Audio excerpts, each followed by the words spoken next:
Hello guys அனைவருக்கும் வணக்கம். இந்த இதிலும் 18/6/2025 ஒரு சில முக்கியமான செய்திகளை பார்க்கலாம்.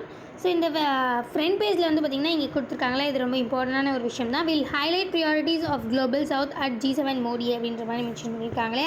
ஸோ இப்போ நம்ம G7 மீட்டிங்கில் நம்ம கலந்துக்க போகிறோம் அப்படின்றது முடிவு ஆகிடுச்சு.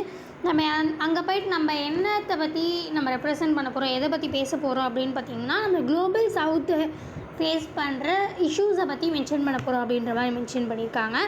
ஸோ குளோபல் சவுத் அப்படின்னா முதல்ல என்னன்னு பார்த்தீங்கன்னா, நம்ம நார்மலாக குளோபை வந்து நம்ம ஈக்குவேட்டரில் பிரித்தோன்னா மேலே நார்தர்ன் ஹெமிஸ்பியர், கீழே சதர்ன் ஹெமிஸ்பியர் இல்லையா. ஸோ இதுவும் வந்து ஒன்று கிடையாது. குளோபல் நார்த், குளோபல் சவுத் வேறு, நார்த்தர்ன் ஹெமிஸ்பியர், சதர்ன் ஹெமிஸ்பியர் வேறு.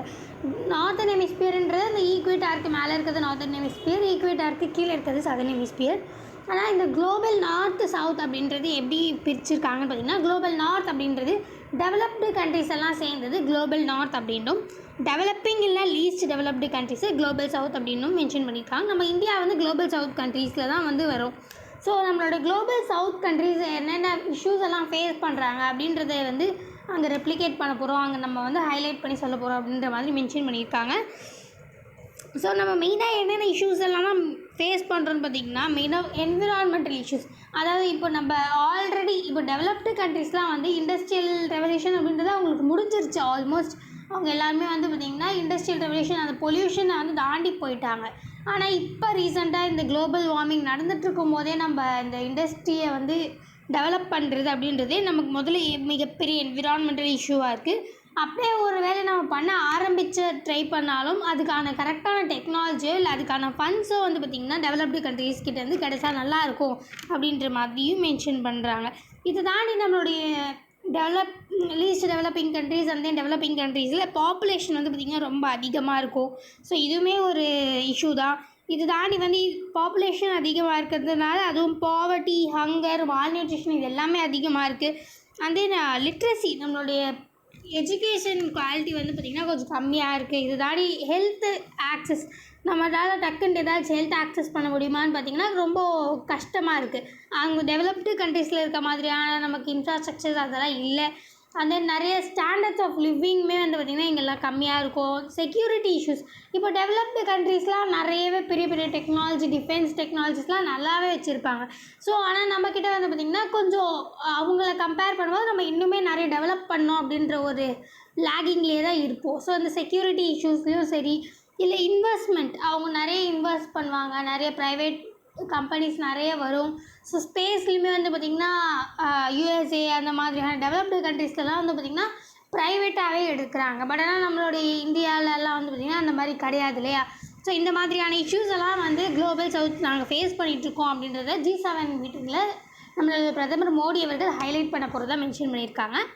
ஸோ அதை பற்றின ஒரு இன்ஃபர்மேஷன் தான். ஸோ இதெல்லாம் நம்ம ஹைலைட் பண்ணுறதுனால என்னென்ன நம்ம கேட்க போகிறோம்னு பார்த்திங்கன்னா, ஃபண்டு மேபி கிடைக்கிறதுக்கான சான்சஸ் இருக்குது. அண்ட் தென் அவங்களோட இன்வெஸ்ட்மெண்ட், டெவலப்டு கண்ட்ரிஸ் இன்வெஸ்ட் பண்ணுறதுக்கான சான்சஸும் இருக்குது. அண்ட் தென் மெயினாக நம்ம டெக்னாலஜி ட்ரான்ஸ்ஃபரை நம்ம அவங்கக்கிட்டேருந்து வேணும். ஏன்னா அவங்க ஆல்ரெடி டெவலப் ஆகிட்டாங்க, அவங்கக்கிட்ட நிறைய டெக்னாலஜி இருக்கும். ஸோ நம்ம இந்த மாதிரி இஷ்யூஸை எப்படி ஃபேஸ் பண்ணுறது அப்படின்றதுக்கு அவங்களுக்கு முன்னாடியே தெரியும். அப்படின்றதுனால அவங்கக்கிட்ட டெக்னாலஜி ட்ரான்ஸ்ஃபருக்காகவும் கேட்கலாம். ஸோ இதை பற்றிலாம் தான் மென்ஷன் பண்ணியிருக்காங்க. அண்ட் தென் மற்றபடி இங்கே இம்பார்ட்டண்டான விஷயங்கள் வேறு எதுவும் இல்லை, இதெல்லாம் நான் ஸ்கிப் பண்ணிவிட்டேன். அண்ட் தென் இது Kerala ban single use plastic in hilly areas hotels அப்படின்னு மென்ஷன் பண்ணியிருக்காங்க இல்லையா.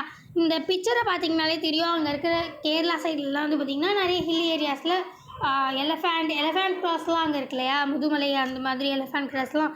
ஸோ அங்கே வந்து பார்த்திங்கன்னா நிறைய பிளாஸ்டிக் யூஸ் பண்ணுறதுனால அங்கே இருக்கிற எலஃபேண்ட்ஸ் மட்டும் இல்லை, அனிமல்ஸ் எல்லாத்துக்குமே வந்து பார்த்திங்கன்னா இதனால் நிறையவே வந்து பிரச்சனைகள் வருது. அப்படின்றதுனால சிங்கிள் யூஸ் பிளாஸ்டிக்ஸை பேன் பண்ணியிருக்கதா மென்ஷன் பண்ணியிருக்காங்க.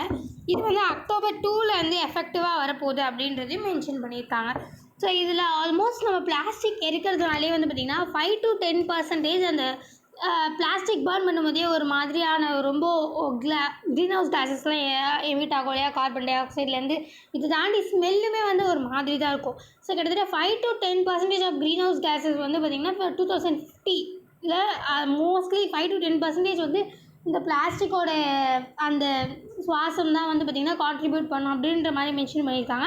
ஸோ அதனால் நம்ம இப்போதுலேருந்தே கொஞ்சம் கொஞ்சமாக இந்த பிளாஸ்டிக் அப்படின்றது கம்மி பண்ணிட்டு வரணும் அப்படின்றது மென்ஷன் பண்ணியிருக்காங்க.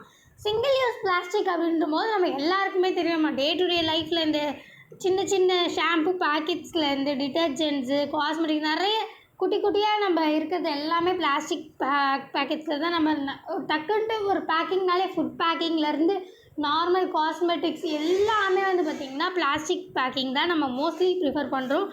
ஸோ அது இப்போது ஒரு அன்அவாய்டபுளான ஒன்று ஆகிடுச்சு. ஸோ அட்லீஸ்ட் நம்மளால் ரொம்ப அதிகமான கூட்டம் சேர்கிற இடத்துல இந்த ஹில்லி ஏரியாஸ் டூரிஸ்ட் பிளேஸஸ்லலாம் வந்து நம்ம பிளாஸ்டிக் பேன் பண்ணால் தான் கொஞ்சமாச்சும் அந்த இடத்த வந்து கண்ட்ரோல் பண்ண முடியும். ஏன்னா நிறைய பேர் வர இடம், ஸோ அப்போ எல்லாருமே அங்கே பிளாஸ்டிக்ஸ் போட்டாங்க அப்படின்னா அந்த இடமே வந்து பார்த்திங்கன்னா ஃபுல்லாக இடத்துக்கும் லேண்டுக்கும் வந்து பார்த்திங்கன்னா இதனால் நிறைய பிளாஸ்டிக்ஸ்லாம் டம்ப் பண்ணி அங்கே என்விரான்மெண்டல் இஷ்யூஸும் வரும். இதை தாண்டி இந்த மாதிரியான வைல்டு ஆர்கானிசம்ஸ் மோஸ்ட்லி டூரிஸ்ட் பிளேஸஸ்லாம் வந்து நிறைய நேச்சுரலிஸ்டிக்காக தான் நிறைய இருக்கிறதுக்கான சான்சஸ் இருக்குது. அங்கே நிறைய அனிமல்ஸ் பேர்ட்ஸ் வந்து இருக்கும். ஸோ அதுக்கு எல்லாமே கூட அஃபெக்ட் ஆகும், அது ஏன்னா சாப்பிடும்.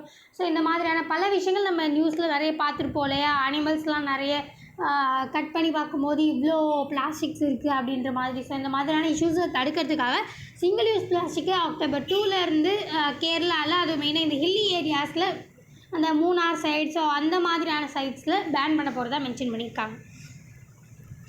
அண்ட் தென் மற்றபடி இதெல்லாம் அவ்வளோ இம்பார்ட்டண்டான விஷயங்கள் எதுவும் இல்லை. ஸோ அதனால் இதெல்லாம் ஸ்கிப் பண்ணிடுறேன்.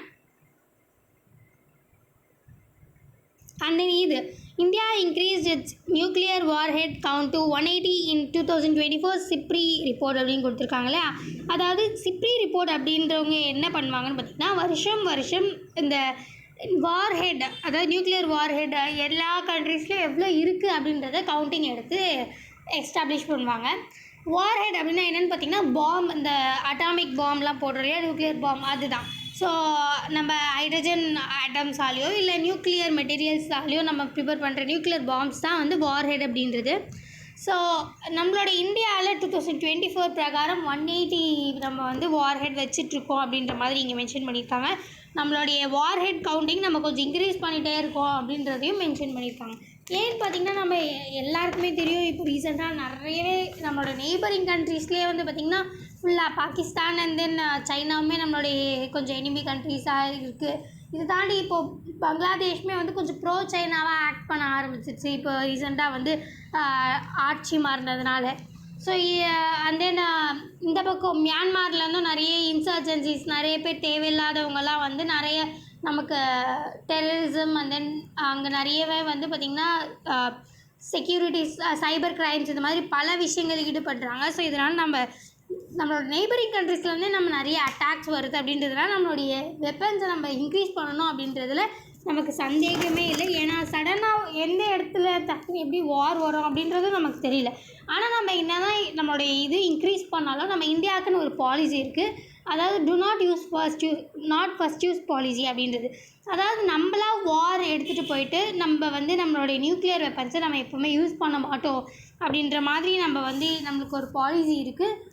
அதாவது நம்மளா ஃபர்ஸ்ட்டு அவங்க எதுவுமே நம்மளை பண்ணாமல் நம்ம நியூக்ளியர் வெப்பன்ஸை நம்ம யூஸ் பண்ணவே மாட்டோம். நோ ஃபர்ஸ்ட் யூஸ் பாலிசி அப்படின்னு ஒரு பாலிசி வச்சு தான் நம்மளுடைய அப்துல் கலாம் பீரியட்லேயே நம்ம நிறைய இதை பற்றி நம்ம பேசியிருப்போம்னு நினைக்கிறேன். நாங்கள் ஜஸ்ட் வந்து ஒரு சேஃப்டிக்காக தான் நாங்கள் வந்து இதை உருவாக்கிட்டுருக்கோம். அந்த மாதிரி பல விஷயங்கள் கான்ட்ரவர்சிஸ் வந்துட்ட பிறகு, இந்த மாதிரி நாங்கள்லாம் சொல்லிட்ட பிறகு அதுக்கப்புறம் தான் வந்து பார்த்திங்கன்னா கொஞ்சம் சால்வ் ஆச்சு. ஸோ நம்ம இந்தியா மெயினாக நம்ம அந்த விக்ஷித் பாரத் இருக்கு இல்லையா, ஸோ அதுக்காக நம்ம மெயினாக இந்த நியூக்ளியர் டெலிவரி சிஸ்டம்லேயும் சரி, இந்த மிசைல்ஸ் அப்படின்றது ஒன்றும் இல்லை, அதில் வச்சு தான் நம்மளால் இந்த அட்டாமிக் பாம்ஸை வந்து லான்ச்சே பண்ண முடியும்.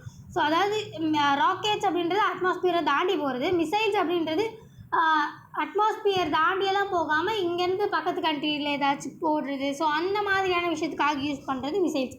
ஸோ நம்ம ரெண்டுத்துலேயுமே நியூக்ளியர் வெப்பன்ஸ்லையும் சரி மிசைல்ஸ்லையும் சரி நம்மளுடைய கவனத்தை செலுத்திட்டுருக்கோம். ஏன்னா நம்மளை சுற்றி இருக்கிறதுலே வந்து பார்த்திங்கன்னா சடனாக எந்த இடத்துலேருந்து எப்படி வார் வரும் அப்படின்றது நமக்கு தெரியாததுனால நம்மளுடைய நியூக்ளியர் வெப்பன்ஸை நம்ம இன்க்ரீஸ் பண்ணிகிட்ருக்கோம். அண்ட் தென் சிப்ரி ரிப்போர்ட் படி 2024 180 நியூக்ளியர் வார்ஹெட் நம்ம வச்சுட்ருக்கோம் அப்படின்ற மாதிரி மென்ஷன் பண்ணியிருக்காங்க.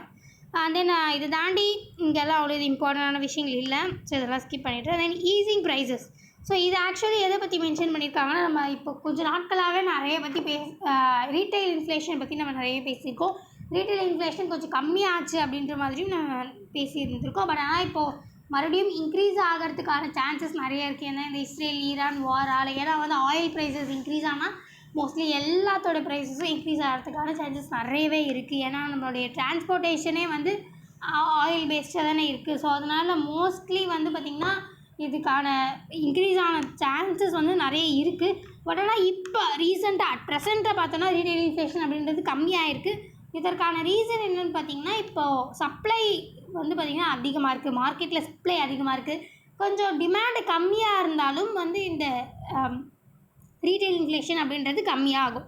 அண்ட் தென் இப்போ ரீசனாக நம்ம இந்தியாவில் கொஞ்சம் நிறையவே ப்ரொடியூஸ் பண்ண ஆரம்பிச்சு, இந்த மேட் இன் இந்தியா அந்த ஸ்கீம்ஸ்லாம் வந்துட்ட பிறகு ப்ரொடக்ஷன் வந்து பார்த்திங்கன்னா நம்ம இந்தியாவில் அதிகமாக இருக்குது. அதை தாண்டி இந்த வருஷம் வந்து நம்ம ஒரு நல்ல மழையை வந்து நம்ம எதிர்பார்க்குறோம். நல்ல மழை வந்ததுனாலே நம்மளோட அக்ரிகல்ச்சர் ப்ரொடக்ஷன் நல்லா ஆகிட்டு எல்லா விஷயங்களும் சப்ளை அதிகமாகும். அதே நான் இதுக்கு முன்னாடி சொன்ன மாதிரி ப்ரொடக்ஷன் அதிகமாகும்.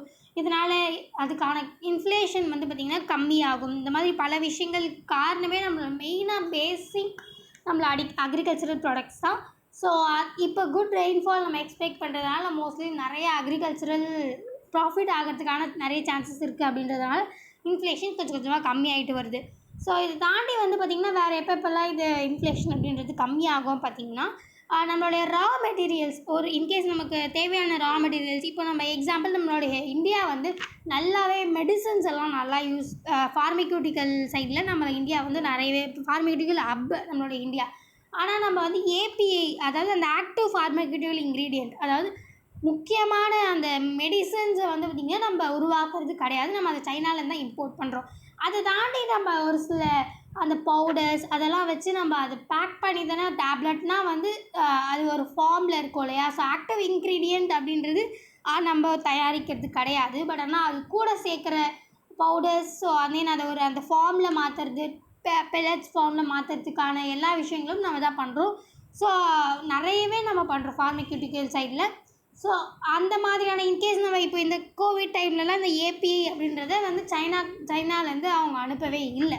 ஸோ அந்த மாதிரியான டைமில் நம்மளோட இன்ஃப்ளேஷன் அப்படின்றது அதிகமாகிறதுக்கான சான்சஸ் இருக்குது. ஏன்னா வந்து அப்போ டிமாண்டு கூட வந்து பார்த்திங்கன்னா நம்மளுடைய ஜிடிபி, நம்மளுடைய ப்ரைஸஸ் வந்து கொஞ்சம் கம்மியாகும், ஜிடிபி கம்மியாகும். அண்ட் தென் ப்ரொடக்ஷன் கம்மியாகும். ஸோ அப்போ வந்து ப்ரைஸஸ் அதிகமாகும். ஸோ அதை பற்றி தான் இங்கே மென்ஷன் பண்ணியிருக்காங்க. மற்றபடி வேறு எதுவும் இம்பார்ட்டண்டான விஷயங்கள் இல்லை. அண்ட் தென் இதெல்லாம் ஸ்கிப் பண்ணிடலாம், அவ்வளோ எதுவும் இம்பார்ட்டண்டான விஷயங்கள் இல்லை.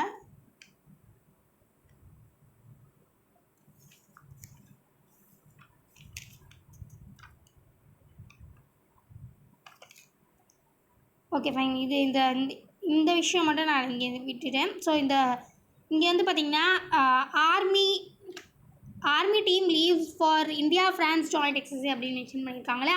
இப்போ மறுபடியும் ரீசெண்டாக ஒரு எக்ஸசைஸ் வந்து நம்மளுடைய இந்தியாவும் ஃப்ரான்ஸும் சேர்ந்து வந்து பார்த்திங்கன்னா ஒரு எக்ஸசைஸ் ஆரம்பிச்சிருக்காங்க. ஆர்மி எக்ஸசைஸ் இது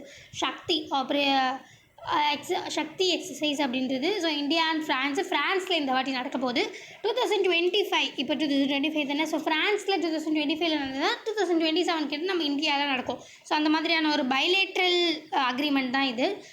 ஒரு வருஷம் அங்கே நடந்தால் இன்னொரு வருஷம் இங்கே நடக்கும். ஸோ அந்த மாதிரியான ஒரு தான் இந்த எக்ஸசைஸில் என்னென்ன தான் பண்ணுவோம் அப்படின்னு பார்த்திங்கன்னா, நம்மக்கிட்ட இருக்க நிறைய குட் ப்ராக்டிசஸ், அதாவது இந்த ஆர்மி சைட்லலாம் நிறைய இந்த மாதிரியான நம்ம எக்ஸசைசஸ் கொடுக்கணும், இந்த மாதிரி ப்ராக்டிஸ் பண்ணணும். ஸோ அந்த மாதிரி நிறைய விஷயங்கள் இருக்கும் இல்லையா, அது.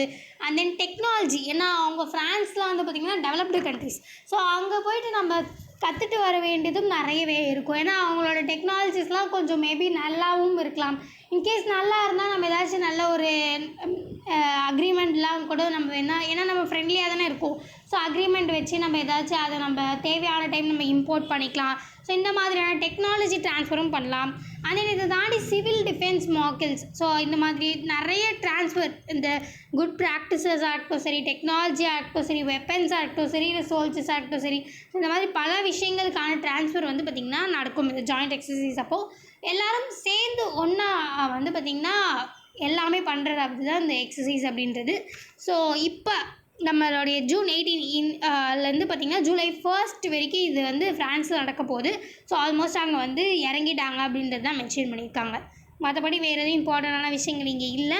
அண்ட் தென் மெயினாக வந்து ஜம்மு அண்ட் காஷ்மீர் சைடில் இருக்கிற சோல்ஜர்ஸ் தான் இந்த வாட்டி போயிருக்காங்க. ஏன்னா இப்போ வந்து பார்த்திங்கன்னா மெயினாக அங்கே தான் டெரரிசம், இன்சர்ஜென்சிஸ் எல்லாமே அதிகமாக இருக்குது. அதுவும் இந்த பாகிஸ்தான் ஆக்குபைட் காஷ்மீர் அந்த இஷ்யூஸ்னால நிறையவே அவங்க சைட்லேருந்து ட்ரோன்ஸு சேட்டிலைட்ஸ் அண்ட் தென் அவங்க வந்து பரோ பண்ணி தோண்டி நிலம் வழியாக கீழெல்லாம் கூட வராங்க. நம்மளால் அதெல்லாம் கண்டுபிடிக்கணும் இல்லையா? ஸோ இந்த மாதிரியான இஷ்யூஸ் நிறைய வரும்போது இந்த மாதிரியான இஷ்யூஸை நீங்கள் ஏதாச்சும் ஃபேஸ் பண்ணியிருக்கீங்களா? எப்படி ஃபேஸ் பண்ணுறீங்க? இந்த மாதிரியான ஒரு டெக்னாலஜி ட்ரான்ஸ்ஃபர், ஐடியா ட்ரான்ஸ்ஃபருக்காக தான் இந்த எக்ஸசைஸ் எல்லாம். ஸோ அதுக்காக தான் வந்து பார்த்திங்கன்னா போயிருக்காங்க. ஸோ அதை பற்றின ஒரு இன்ஃபர்மேஷன் தான். அண்ட் தென் மற்றபடி இங்கே அவ்வளோ எதுவும் இம்பார்ட்டண்டான விஷயங்கள் இல்லை. ஸோ ஃபைனலி ரீசெண்ட் மீண்டும் இந்த மாதிரி முக்கியமான செய்திகளோட சந்திக்கலாம். இந்த வீடியோ உங்களுக்கு பிடிச்சிருந்தால் லைக் பண்ணுங்கள், மற்றவங்க யூஸ்ஃபுல்லாக இருக்குன்னு நினச்சிங்கன்னா ஷேர் பண்ணுங்கள், சப்ஸ்கிரைப் பண்ணுங்கள், பக்கத்தில் இருக்க பெல் ஐக்கனை கிளிக் பண்ணுங்கள். நன்றி, வணக்கம். மீண்டும் நாளை சந்திப்போம்.